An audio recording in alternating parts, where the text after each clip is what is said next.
Welcome back to the sanctuary for nuanced celebrity talk. Welcome once again to Whispers of Turkish Stars. If you came seeking loud headlines that flare and vanish, you may be surprised by what we treasure here. We drift beneath the foam and follow the quieter currents, the ones that carry real feeling. Tonight, those currents lead us to a lantern-lit pocket of Istanbul, a place where the ivy on stone seems to guard secrets and every breath echoes with stories. It was an evening so hushed that a shared glance felt louder than any press conference, a night where two names, Samra Arda and Gotberk Yildirim, moved like a promise through the crowd. Before we step through that gate, make sure you're anchored to our community. Subscribe, tap the like, and for the true insiders who keep these deep dives possible, consider the join button. Your support is the heartbeat behind our careful storytelling. Now, let the city's clamor blur and fall away, and listen to the soft beginning of a night that Istanbul will keep remembering. The gathering had none of the manic sparkle of red carpet chaos. It was curated, intimate, and slow, a place meant for conversation rather than performance. Even so, the mood shifted the moment Samra Arda arrived. There was no flash, no fanfare, only a presence, calm, luminous, deeply rooted. The old courtyard seemed to welcome her with a sigh, candles wavering as if nodding in approval. Cemre moved with the kind of elegance that refuses spectacle, a flow rather than a strut, a gentle rhythm that made space wherever she stepped. Her ensemble carried the language of ease, fabric that draped rather than commanded, delicate light catching on soft edges, and a quiet glow that did not feel engineered. Those who know her recognized something rare in the air around her, a serenity that hinted at joy blooming from the inside out.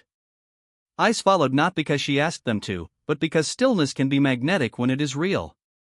Her closest friends noticed the details first.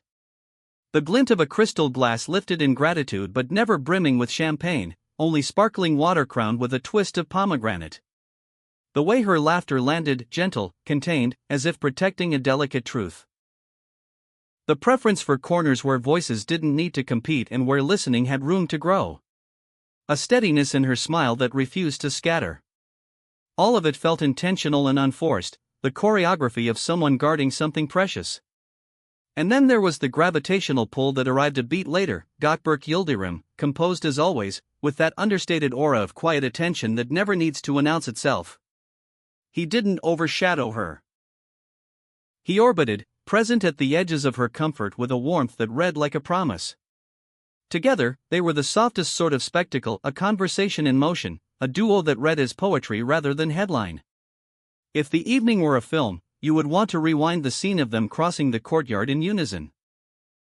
His hand offered a seat before she even glanced toward the chair, his fingertips at her elbow when the playlist surged for a moment too loudly, the way he leaned in when she spoke, as if her words were the most important compass in the room.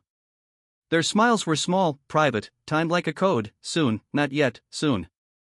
It was the language of a secret shared between two people who trust the pause more than the proclamation. Around them, Istanbul's elite pretended not to look and failed. Hushed guesses budded like vines along the edges of conversation, and yet the couple remained wrapped in their own, unshakable calm. Speculation found its oxygen in politeness. Every time a server offered champagne, Cemre declined with a sparkle in her eyes and a lightness in her voice that made the refusal sweeter than acceptance. Rather than retreating to shadows, she let happiness sit on her face like soft light, visible but unclaimed by the room. Fans and colleagues who prize her authenticity could feel it. Nothing about her composure felt curated by a publicist. It felt chosen by the heart. Gotberk matched the tone without effort, steady as a tide, exuding reassurance instead of ownership. It was not a display, not a rehearsal, not a performance. It was a living moment. And yet as the evening deepened, the tide in the courtyard subtly turned, pulling them toward a shoreline that could not be postponed forever. We paused then, watching from our respectful distance, the distance that Whispers of Turkish Stars always maintains, the one that lets love breathe. Tell us, who do you root for?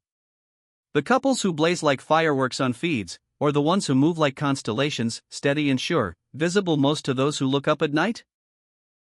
Share your heart in the comments, and if these quiet revelations speak to you, remember there is a join button waiting for those who want to support stories told with care. Because some moments deserve to be held gently. And this was one of them, a chapter turning with the softness of silk, a change felt more than announced.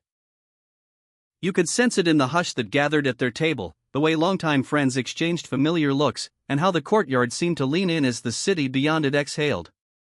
As the moon climbed and the music settled into nostalgia, Samra gathered close her oldest confidants, the ones who held her history and never misused it.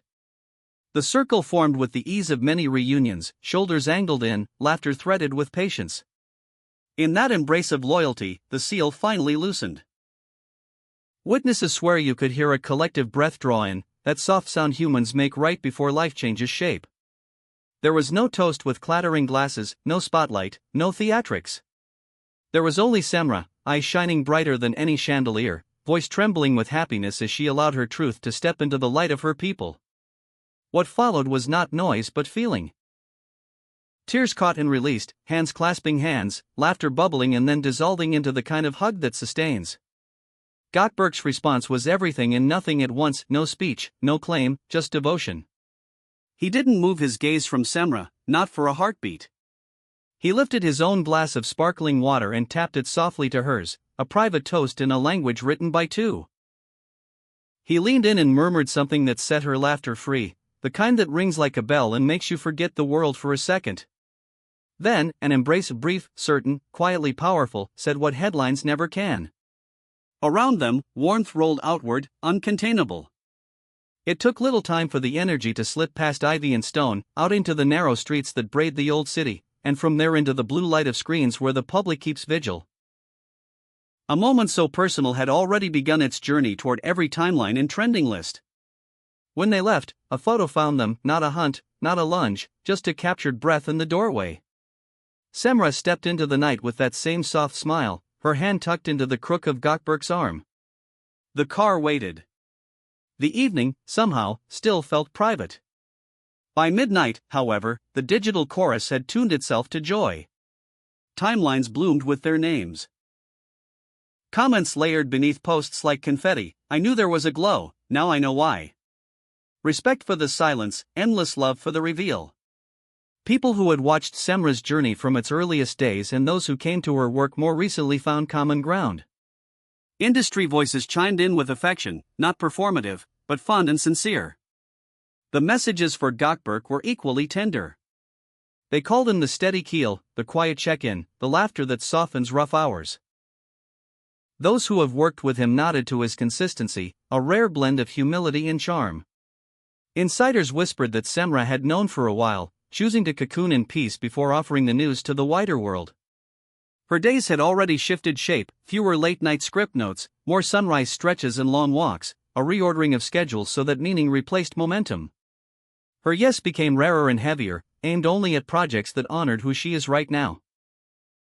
And as her world softened at the edges, his steadiness grew brighter, a rhythm of care that made room for her to breathe. What of the career, then? The question always perched at the edge of public discourse. For Cemre, the answer looks like a beautifully tuned balance.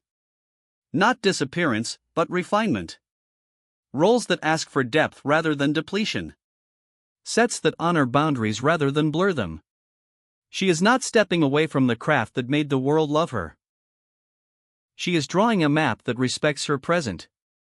The scripts she reads now have to make sense to her heart, not only her resume. And beside her, Gotberk appears as devoted in the quiet hours as he is on any premiere night, the calm coordinator who makes the practical vanish so that tenderness can remain. Together, they are rewriting what star romance can look like in a world that devours noise. Think of that Istanbul evening as a lesson in volume control. In a culture that craves spectacle, they chose resonance. A whisper before a shout. A circle before a crowd. A moment of truth before a public statement. It is a choice that will not dominate feeds for a day and evaporate by dawn. It's the kind of memory that lingers, that people carry into their own lives when they choose patience over performance. The courtyard is empty now, but if you listen, the echo of that soft toast is still there, sparkling water kissed with pomegranate, a promise folded inside a clink. There are details we will respect enough not to chase, because love deserves room to grow without our fingerprints on the glass. Still, we will be here, attentive and kind, watching as official milestones arrive in their own time. Will there be a statement, a photo, a moment of public celebration? Perhaps. Or perhaps the next chapter will arrive the way this one did, with a look so full of meaning it needs no words. That is the romance at the center of the story, not the hunger for attention, but the generosity to share joy carefully, and the courage to keep some of it unshared. For those who have followed Cemre and Gotberk separately, this joining of their paths feels less like surprise and more like clarity. Her spine of steel wrapped in silk. His humor that lands softly but stays. The combination, inevitable in retrospect, now shines with a kind of gentle inevitability that fandoms love best. The industry knows that the evolution of a star does not have to be a shedding of self, it can be an expansion. This is what we are watching now, a life widening to make space for a new center, and a partnership choosing to protect that center from the storm. In the days after the gathering, the city behaved like any city in love with its icons. Cafes hummed with retellings. Stylists traded notes about the touch of light on Cemre's neckline and the quiet perfection of Gotberk's jacket. Directors asked each other which scripts might align with her new rhythm and which would be better saved for later. Friends sent flowers that meant more than their petals. And somewhere in the midst of this, Samra and Gotberk did the only thing that matters. They kept choosing one another, hour after hour, plan after plan, text after text. The romance kept writing itself in the small font of daily acts. If you close your eyes, you can still see the way the courtyard felt. Stone warmed by candles, air tasting faintly of citrus and mint, laughter like threads weaving between tables. Cemre's sparkle was never an act, it was the light of someone living in alignment. And Gotberk's stillness was not distance, it was the nearness of someone who knows when to let presence do the talking. The photo that slipped into the world was enough. It told the truth kindly. No one needed more. The gift of that restraint is rare, and it is why this story found such immediate affection from those who prefer heartlines to headlines. We'll end where we began, with gratitude for the quiet. Thank you for trusting us with your attention, for believing in gossip that honors rather than consumes. This is Whispers of Turkish Stars, and we promise to keep the volume at the level where meaning rings clear. Subscribe if this is your place. Like the video if tonight's tale touched you. And if you want to keep our lights glowing while we keep our distance respectful and our words precise, the join button is where you make that choice. Whatever comes next for Samra Arda and Gotberk Yildirim, we will be here, listening to the soft parts, reporting only what belongs to the public while leaving the rest whole and private. So may your own whispers carry joy, may your nights find this kind of calm, and may you always recognize love when it chooses hush over roar. Somewhere in Istanbul, ivy is climbing a little higher along ancient stone, and a memory is settling into place. A glass lifted. A breath held. A quiet clink. The smallest toast in the gentlest language, telling a story that needed no headline to matter at all. And the city, ever the witness, keeps it safe until the next chapter arrives on soft feet, unhurried and certain, like two hands finding each other again in the dark and refusing to let go.